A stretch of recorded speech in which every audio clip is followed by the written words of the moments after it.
रोजगार योग्य बनाने के लिए जो कौशल विकास करना है उस पर स्पेशली गुणवत्ता है, गुणवत्तापूर्वक प्रशिक्षण देने वाला भी हो जाए, गुणवत्तापूर्वक प्रशिक्षण भी हो जाए और इसी से तो नौकरी लायक या नौकरी की योग्य लायक बने। तो इस पे ही हमारा ज़्यादा फोकस है। प्रति बच्चे पे 65,000 से लेकर 80,000 के आसपास का खर्चा भी सरकार अपनी तरफ से मुफ्त में ट्रेनिंग पार्टनर्स को कराती है। बच्चों की तरफ से तो कोई भुगतान नहीं करना है, ना कोई फीस का पेमेंट नहीं करना है। उत्तर प्रदेश की योगी सरकार युवाओं के कौशल विकास को बेहतर और रोजगार की व्यवस्था भी सुनिश्चित करने के लिए उत्तर प्रदेश कौशल विकास मिशन के तहत एक योजना चलाई जा रही है और उस योजनाओं में जो युवा आयु वर्ग के लोग हैं या यूं कहें कि जो बेरोज़गार युवा हैं उनको एक तरह से ट्रेनिंग दी जाएगी और इस ट्रेनिंग को पूरा करने के बाद कहीं ना कहीं उनको रोज़गार भी मिलेगा या फिर वो अपना खुद का काम भी शुरू कर सकते हैं। इस योजना को संचालित किया जा रहा है और तमाम जो अभ्यर्थी हैं उत्तर प्रदेश से वो इसमें बढ़ चढ़कर हिस्सा ले रहे हैं और आवेदन कर रहे हैं। लेकिन इस पूरे मिशन के तहत किस तरह से आवेदन करना है और साथ ही साथ इसमें आवेदन करने के बाद क्या कुछ फ़ायदे हैं, इस पर बातचीत करने के लिए हमारे साथ हैं एमडी कौशल विकास मिशन के आंद्रा वामसी जी। सर, ये जो मिशन चलाया जा रहा है, सबसे पहले तो इस मिशन का क्या उद्देश्य है वो बता दीजिए। मिशन का मुख्य उद्देश्य यही है, जितने भी हमारे जो स्कूल ड्रॉप आउट्स हैं, बेसिकली जो 14 से लेकर 35 साल के उम्र के बीच में जो भी स्कूल ड्रॉप आउट्स हैं, उन सभी लोगों को कौशल विकसित करते हुए उनकी रोज़गार योग्य बनाना है। ये हमारा मुख्य एजेंडा है। उसको संचालन करने के लिए बहुत सारे विभागों के माध्यम से बहुत सारे स्कीम्स जो की जा रही है, वो सारे स्कीम्स एकीकृत करके एक कन्वर्जेंस मॉडल पे mission Uttar Pradesh skill development mission के माध्यम से संचालित की जा रही है। सर, अगर शैक्षिक योग्यता की बात करें तो जो लोग आवेदन करेंगे उनकी शैक्षिक योग्यता क्या होनी चाहिए और किस तरह से क्या क्या डॉक्यूमेंट होने चाहिए आवेदन करने के लिए? शैक्षिक योग्यता तो इसमें अनिवार्य नहीं है। वो स्कूल ड्रॉप आउट है तो फिर तो कोई भी हो, वो लड़का या लड़की अपना पंजीकरण UPSDM पोर्टल पे कर सकते हैं। और इसके साथ साथ ये भी कहना है कि बहुत सारे स्कीम्स हैं, जैसे यूपी स्टेट गवर्नमेंट के माध्यम से फंडेड है स्टेट स्किल डेवलपमेंट फंड, वो एक स्कीम है। और समाज कल्याण विभाग के माध्यम से फंडेड है SCA to SC SP जो special central assistance to scheduled caste sub plan का। और एक और है जो DDO-GKY है जो ग्राम विकास मंत्रालय से फंडेड है। ऐसे विभिन्न योजनाएं हैं, वो सारी चीज़ एकीकृत करके ब्रॉड पैरामीटर्स तो एक ही है कि 14 से लेकर 35 साल की उम्र में जितने भी बच्चे हैं, अगर वो स्कूल ड्रॉप आउट्स है, वो upsdm.gov.in पोर्टल पे पंजीकरण करके अपना नियरेस्ट स्किल डेवलपमेंट सेंटर पे वो लोग ट्रेनिंग ले सकते हैं। लेकिन ये ट्रेनिंग्स में एक चीज़ हमने देखा था, अटेंडेंस की जो कमी है उसको दूरी करने के लिए आधार एनेबल्ड बायोमेट्रिक अटेंडेंस सिस्टम को लागू कराया था, जो अनिवार्य है। कम से कम 70% जो बच्चे हैं क्लासरूम में उपस्थित होना और on the hand job training करना और उसके बाद प्लेसमेंट ड्राइव पे पार्टिसिपेट करना एक प्रक्रिया है, जिस प्रक्रिया पे लगभग 3 महीने भी लग सकती है, 6 महीने भी लग सकती है और 9 महीने भी लग सकती है अपना जॉब्स और अपना जॉब रोल्स और सेक्टर्स के हिसाब से। तो कुल मिला के 37 सेक्टर है, जिसमें अपैरल है, ब्यूटी एंड वेलनेस है, हेल्थ केयर का भी है, ऑटोमोटिव्स का भी है, IT एंड इलेक्ट्रॉनिक्स का भी है, तो एग्रीकल्चर का भी है। सो ऐसे बात करते रहे तो फिर यू हैव गॉट 37 सेक्टर्स। वो 37 सेक्टर्स में लगभग 1600 जॉब रोल्स है। ये जॉब रोल्स आज कुछ जॉब रोल्स स्किल सेट के लिए तो सही लगेगा, लेकिन अगले साल के लिए तो ये परिवर्तन भी होगा, तो उसी के हिसाब से वो अपना स्किल सेट्स भी बदलते रहते हैं। सर, अगर पाठ्यक्रमों की बात करें तो प्रमुख पाठ्यक्रम कौन कौन से हैं? जैसे आपने हेल्थ सेक्टर का भी बताया और भी कई बातें बताई जो प्रमुख हैं इस मिशन के तहत। लेकिन अगर डॉक्यूमेंट की बात करें तो जो छात्र आवेदन करेंगे या जो इच्छुक युवा इस मिशन में अपनी भागीदारी दिखाने के लिए आवेदन करेंगे, उनके पास डॉक्यूमेंट क्या क्या होने चाहिए, क्या कुछ उनके पास होना चाहिए जिससे वो आसान तरीके से आवेदन कर सकते हैं? मुख्य रूप से जो कैंडिडेट का रजिस्ट्रेशन है हमारे UPSDM पोर्टल की जो बैच क्रिएशन में, सेंटर क्रिएशन में और बैच ID क्रिएशन में अनिवार्य है। उसके लिए उनका जो डेट ऑफ बर्थ सर्टिफिकेट है और आधार कार्ड है, ये पर्याप्त है कि वो अपना डेटा को भर के वहाँ पे रजिस्ट्रेशन कर सके। एक बार रजिस्ट्रेशन होने के बाद एनरोलमेंट की सूची बन जाएगी और प्रति बैच पे न्यूनतम 27 से लेकर 30 बच्चे हो सकते हैं और उसी के हिसाब से वो अपना ट्रेनिंग बैचेस शुरू कर सकते हैं, ट्रेनिंग पार्टनर्स। और सरकार अपनी तरफ से ट्रेनिंग पार्टनर को या प्रशिक्षण संस्था को प्रति बच्चे की प्रशिक्षण के लिए 20,000 रुपये की भुगतान भी करती है। सर यूपी में ओवरऑल अगर बात करें तो कितने प्रशिक्षण केंद्र बनाए गए हैं? लगभग 2800 के आसपास प्रशिक्षण केंद्र वर्तमान में संचालित हैं और 75 जिलों में हमारा कार्यक्रम संचालन में है SSDF स्कीम के तहत और DDU-GKY स्कीम के तहत। इन सभी चीज़ को मॉनिटर करने के लिए जिले स्तर पर 2 MIS और 2 डेटा एंट्री ऑपरेटर्स भी तैनात हैं और जिला स्किल डेवलपमेंट काउंसिल है जिसकी जो मुखिया है जिला कलेक्टर और वाइस चेयरपर्सन है CDO चीफ डेवलपमेंट मुख्य विकास अधिकारी, ये दोनों भी इनको रेगुलर समीक्षा के माध्यम से मॉनिटर करते हैं। और साथ में लगभग 523 के आसपास हमारा जो ट्रेनिंग पार्टनर्स है वो इस वक्त कार्यरत है। 2023-24 में कुल मिला के 3 लाख बच्चों की प्रशिक्षण है।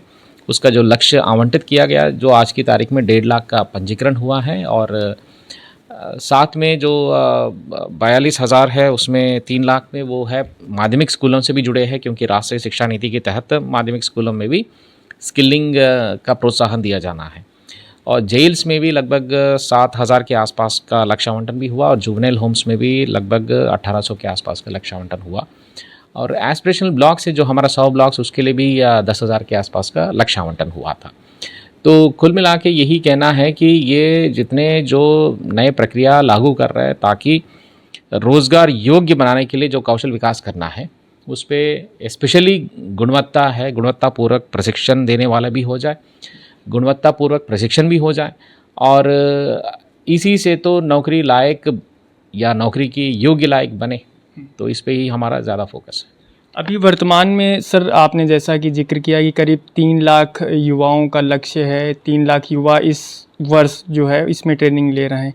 इस ट्रेनिंग को पूर्ण करने के बाद क्या कुछ और व्यवस्थाएं की गई हैं सरकार की तरफ से या आपके विभाग की तरफ से? राइट, जो ट्रेनिंग पार्टनर के भुगतान के बारे में मैंने जिक्र किया था, पहले भुगतान हम लोग 70% प्रशिक्षण देने के लिए करते थे और 30% प्लेसमेंट करने के लिए करते थे। लेकिन बहुत सारे लोग इस ट्रेनिंग पार्टनर्स ने इसमें 70% जो प्रशिक्षण के लिए अपना जो है रुचि दिखाया था लेकिन प्लेसमेंट के लिए कभी अपना रुचि नहीं दिखाया था।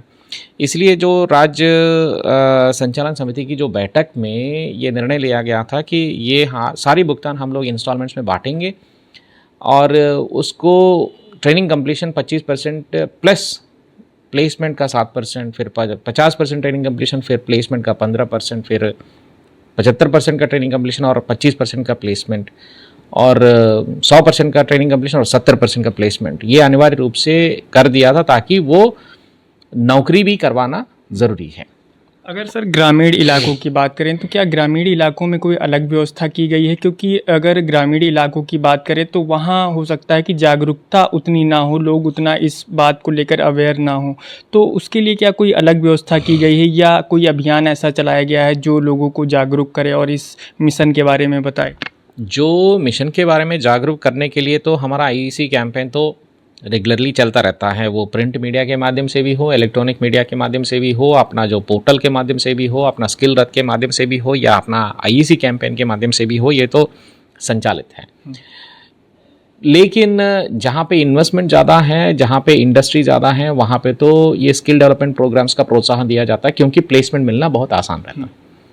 तो इसी कॉन्सेप्ट पे हम लोग 2 भागों में इसको कैटेगराइज कर दिया था। एक तो मोबिलाइजेशन डिस्ट्रिक्ट हो सकता है जहाँ पे हम बच्चों को मोबिलाइज करके जो जहाँ पे इन्वेस्टमेंट का डेस्टिनेशन है प्रदेश में वहाँ पे ट्रेनिंग डिस्ट्रिक्ट का नामकरण किया जाए। ये DDU-GKY के तहत लगभग 30,000 बच्चों को हम लोग जो करते थे या करते हैं, ये सब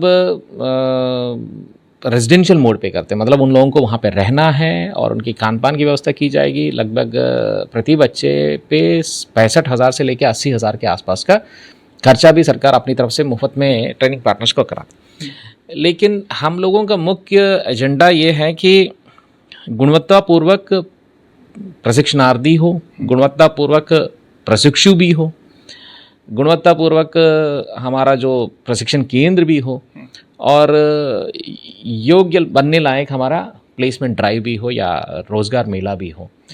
तो इस पे सुधार लाने के लिए हम लोगों का ज़्यादा फोकस चल रहा है इस वित्तीय वर्ष में, क्योंकि पिछले वित्तीय वर्ष में हम लोगों का फोकस एब्सेंटिज्म में था, वो हमने पूरी कर दिया था आधार एनेबल्ड बायोमेट्रिक अटेंडेंस से।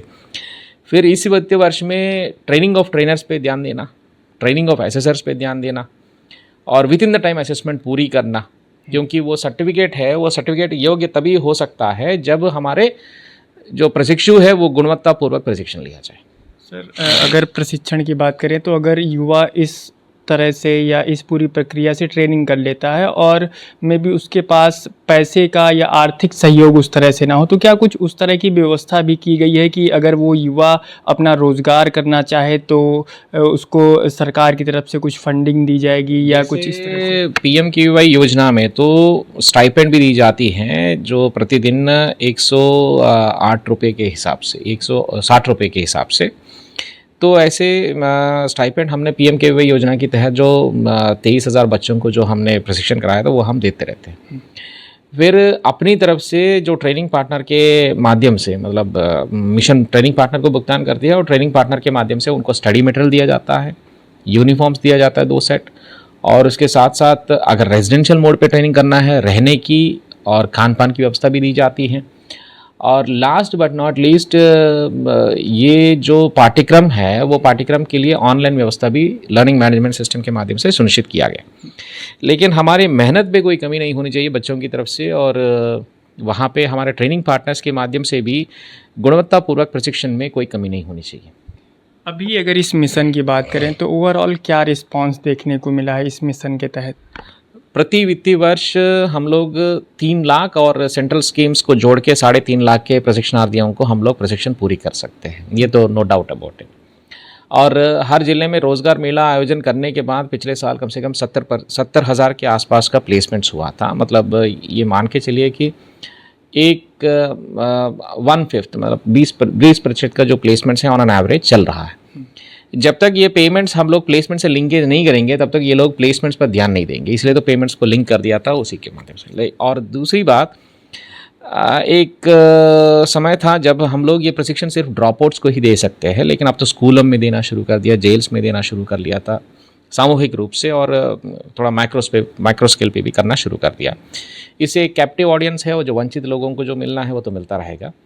और एक और शुरुआत है कि बड़े बड़े जो MNCs हैं उन लोगों को भी यहाँ की जो ह्यूमन रिसोर्स कैपिटल है, बेसिकली जो मानव संसाधन यहाँ पे जो उपलब्ध है, उन लोगों में अगर उत्साह दिखा दिया जाए या उन लोगों को भी जागरूक किया जाए तो बड़े बड़े MNCs में भी जाने के लिए हम लोग अपना पॉलिसीज़ को सुधार कर रहे थे। जैसे IBM के साथ एक MOU किया था ऑनलाइन कोर्सेस में, कोर्सेरा के साथ MOU किया था, इन्फोसिस के साथ MOU किया था, रेड हैट के साथ MOU करने वाले हैं, HCL के साथ MOU करने वाले। So these kind of courses will always, ऐसे बड़े कंपनीज में सर्टिफिकेट मिलना और प्रशिक्षण होना वो बच्चों की कॉन्फिडेंस बढ़ाने में भी एक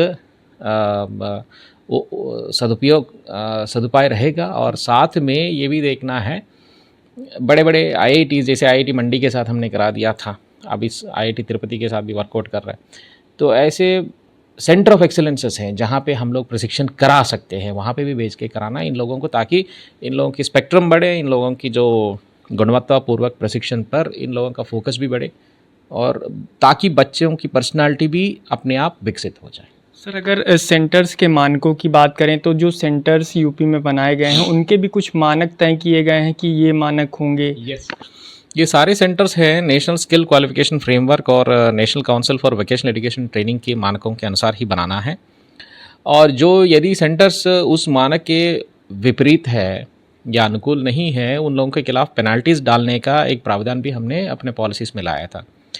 तो जो हमारे पकड़ में आ गया है उन सारे लोगों के खिलाफ हम लोग 5-5 लाख रुपए की पेनल्टी भी डालना शुरू कर दी। ओवरऑल अगर बात करें तो छात्रों या यूं कहें कि बेरोजगारों के लिए सरकार 60 से 65 हज़ार रुपये सरकार के द्वारा ही दिया जा रहा है, और इस पूरे मिशन के तहत छात्रों से एक भी पैसा नहीं लिया जा रहा है। मिशन की तरफ से तो जो अलग अलग स्कीम पे अलग अलग भुगतान का एक प्रणाली है, जैसे 65,000 है DDO-GKY की और 20,000 है SSDF की, और स्टाइपेंड है PMKVY 1, 2, 3 के माध्यम से भी, PMKVY 3 में भी दिया गया था। और बच्चों की तरफ से तो कोई भुगतान नहीं करना है, ना कोई फीस का पेमेंट नहीं करना है। और लेकिन ट्रेनिंग पार्टनर को ये सारी चीज़ मुफ्त में कराने के लिए सरकार अपने तंत्र को इस्तेमाल करते हुए ये सारी चीज़ करा रही है। इसमें बहुत अच्छे परफॉर्मिंग ट्रेनिंग पार्टनर्स भी हैं और ख़राब परफॉर्मिंग वाले हैं। लगभग ऑलमोस्ट 500 लोगों को तो मिशन से ही बर्खास्त कर दिया गया। और नए लोगों को जोड़ने के लिए लगभग 435 स्टार्टअप्स को भी जोड़ दिया था इसमें, ताकि ये स्टार्टअप ट्रेनिंग पार्टनर्स अच्छी तरह से अपना जिले स्पेसिफिक काम जो करना है वो कर सके। असली बात यह है कि शुरुआत में लोग अच्छी तरह से अच्छे भावनाओं से आते हैं, लेकिन बाद में ये तो बिज़नेस जैसा देखते हैं, लेकिन एक प्रशिक्षण जैसा नहीं देखते हैं। अगर प्रशिक्षण जैसा नहीं देख रहे उनको तो हम मिशन से छुट्टी करना शुरू कर दिया। अगर छात्रों की बात करें तो सर, इस ट्रेनिंग को कंप्लीट करने के बाद छात्र इंटर्नशिप करेंगे, और इंटर्नशिप के बाद अगर शुरुआती वेतन की बात करें तो क्या कुछ इसके लिए भी व्यवस्था की गई कि इतना वेतन जो है छात्रों को शुरुआती समय में मिलेगा, उसके बाद बढ़ता रहेगा? इस मामले में तो हम कमेंट नहीं कर सकते, क्योंकि ये सारी चीज़ मार्केट सेंट्रिक है। लेकिन हम लोग प्रशिक्षण उन्हीं को ही देंगे जो मार्केट सेंट्रिक जॉब रोल्स होंगे, ताकि उन लोगों को नौकरी पाना बहुत आसान है। फिर भी नए नीति जो आ रही है उसमें तो प्लेसमेंट को डीलिंग करने का मुख्य एजेंडा है। कारण क्या है कि हम लोग सीखे ठीक ठाक, लेकिन वो सिर्फ उसी नौकरी के लिए तो ना सीखे, बाकी सारी भी बहुत सारी नौकरियां हैं, उसको भी अध्ययन करते हुए हम लोग अगर सीख लिया जाए तो अच्छी बात है। तो ये जो सीख है बेसिकली हम लोगों को अपनी तरफ से अपना व्यक्तित्व को बढ़ाने का और अपना जो योग्यता को बढ़ाने का, और जब योग्यता पे बढ़ोतरी होगी तो फिर तो नौकरी पाना अपने आप आसान है। तो बिल्कुल साफ तौर पर ये आईएएस आंध्रा वामसी जी हैं, जो उत्तर प्रदेश कौशल विकास मिशन के एमडी हैं, जिन्होंने इस पूरे मिशन के तहत किस तरह से छात्रों को, या जो छात्र आवेदन करेंगे उनको किस तरह से फ़ायदे होंगे और किस तरह से आवेदन की प्रक्रिया है, उस पर इन्होंने पूरी विस्तृत बातचीत बताई है, और किस तरह से रोजगार के भी संसाधन उपलब्ध होंगे युवाओं को अगर वो इस मिशन के तहत प्रशिक्षण लेकर कार्य करेंगे। लखनऊ से नवभारत टाइम्स ऑनलाइन के लिए संदीप तिवारी।